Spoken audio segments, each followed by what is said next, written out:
Hello, I'm Diane Birnholz. 4 suspects have been charged so far in the October 19 heist of the Louvre, where burglars made off with 8 treasured items from the museum's collection of French crown jewels. This heist is valued at approximately $102 million. 3 men and 1 woman have been charged so far. The 3 men are suspected of being in the group of 4 who physically carried out the heist by going up in the cherry picker truck lift, breaking windows and into the museum's glass cases, and then making off with the crown jewels on scooters all in broad daylight. The 1 woman who's been arrested is the romantic partner of one of the other suspects, and she denies any involvement in the heist. This leaves 1 more active participant at large. Authorities say they don't believe this was an inside job and that they don't have any evidence of that anyone working inside the Louvre was in on it. So authorities, of course, want to know if, once they get the 4th active participant, whether they will have arrested all the people responsible or whether they've only caught the foot soldiers. Are there higher-up lieutenants? Is this the work of organized crime?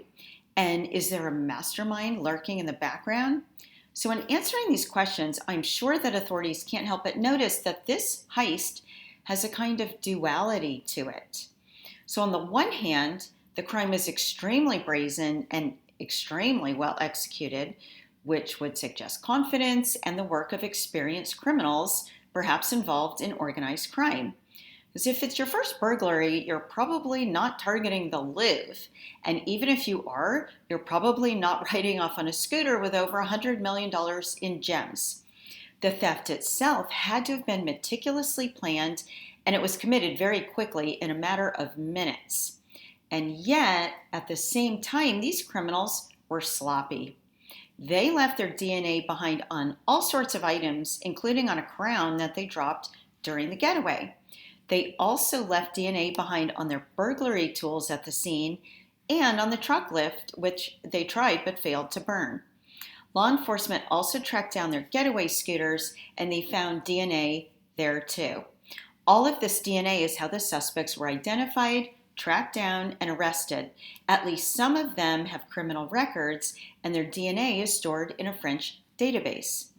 Now that they have actual people in custody, authorities have come down on the side of this being the work of petty criminals. Charges have been brought for organized theft, which carries a maximum sentence of 15 years of prison, and criminal conspiracy, which carries a 10-year max. But what do authorities really want here? Are they hoping for stiff sentences for the 4 or 5 suspects they're going to be charging? Or do they really want something else? Stay tuned for my next video. Thank you.